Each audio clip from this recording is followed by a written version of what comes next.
Good morning, everyone. How are you? I know it's could be a different time where you are, but where I am, it's a good morning. Let's see what time it is.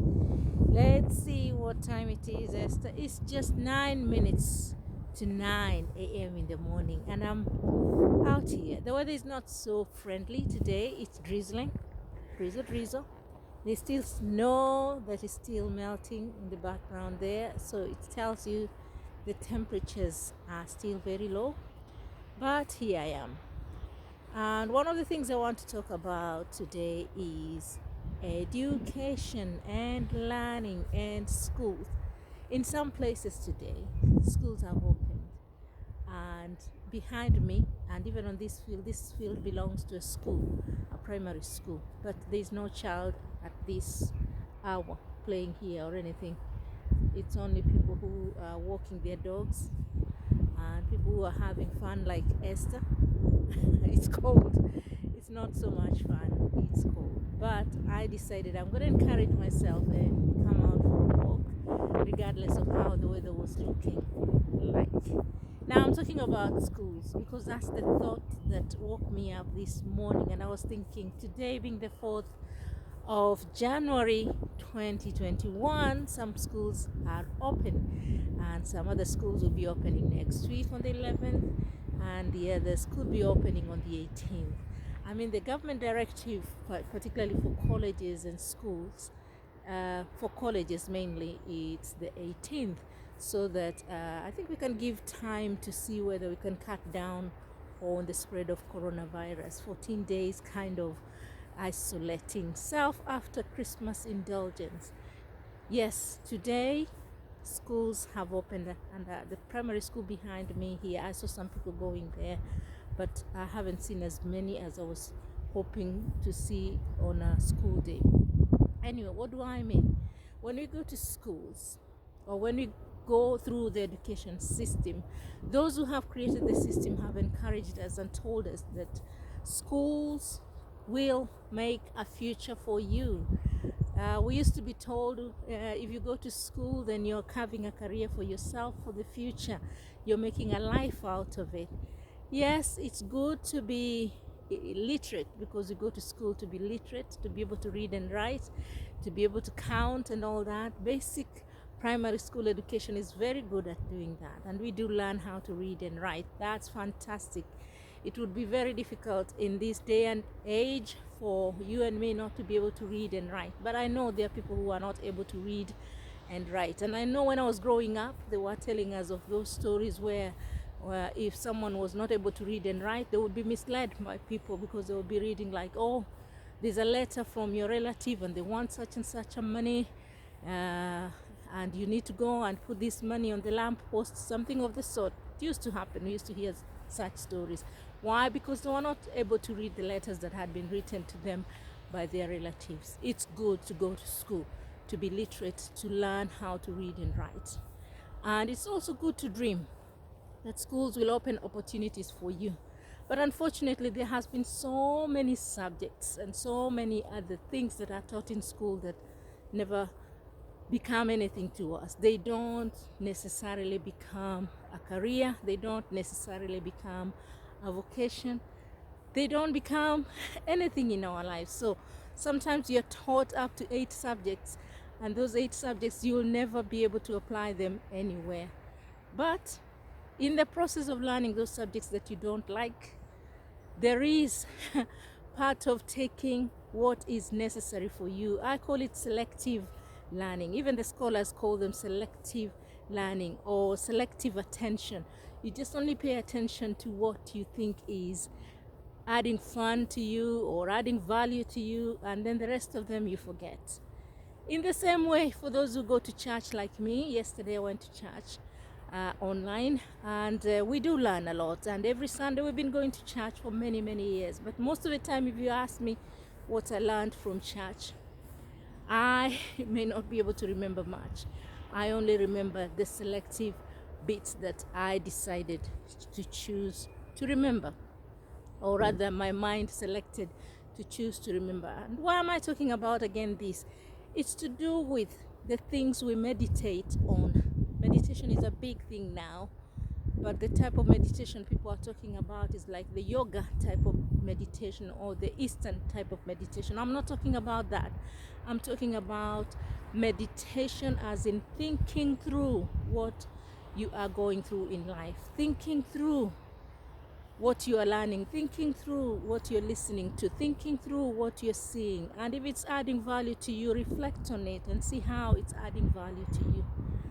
Yes, in education, we talk about reflection, reflecting on what is being taught.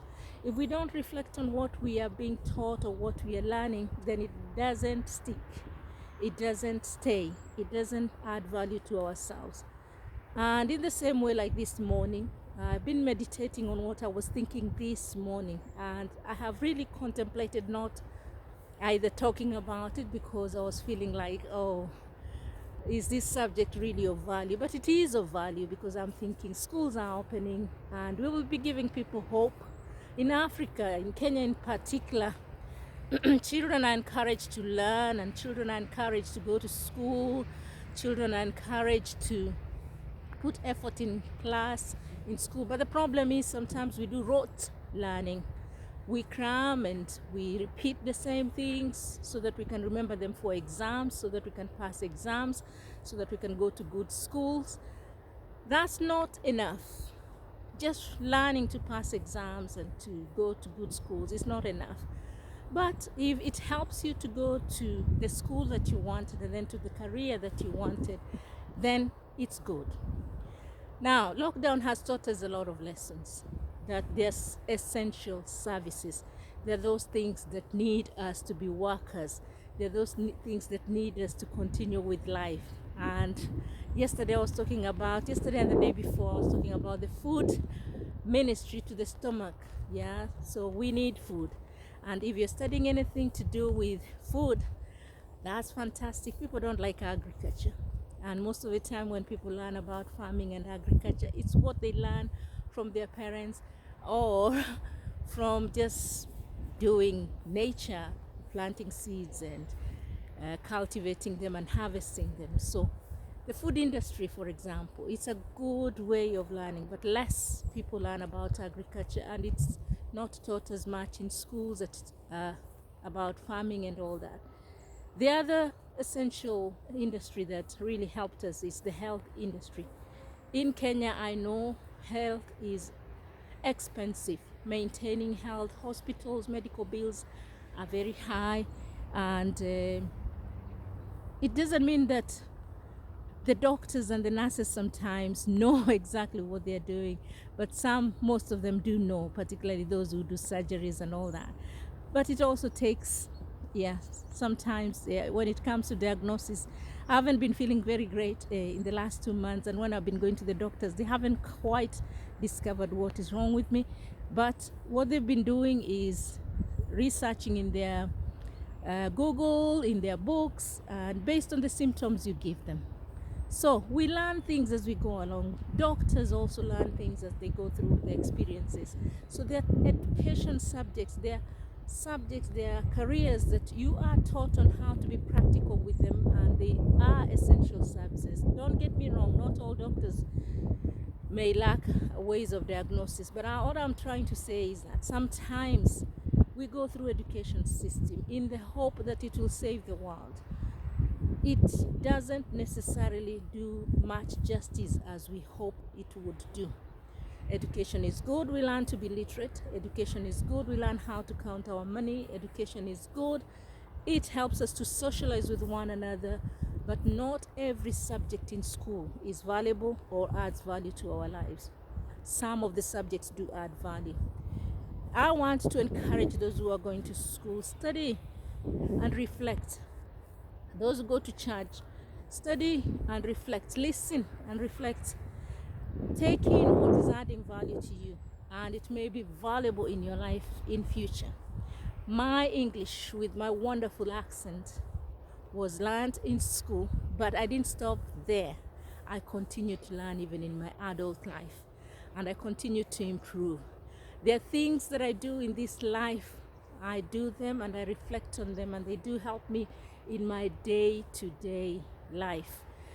The career that I followed when I was in my young adult age, it's not the same career that is serving me today, but it acted as a ladder, as a door to open the opportunities for the future for me to be able to speak to you today. Keep learning, keep learning, keep learning, but above all, keep reflecting on what you're learning. Let it be something that is adding value to you. So see you next time. My name is Esther from Leicester, and I love you all. God bless you and keep uplifting you. School is good, but not everything from school is essential. Not everything from school really sums up to our life. Our life is a sum of many other experiences and many other learnings that we do in life, formal and informal. God bless you and keep you.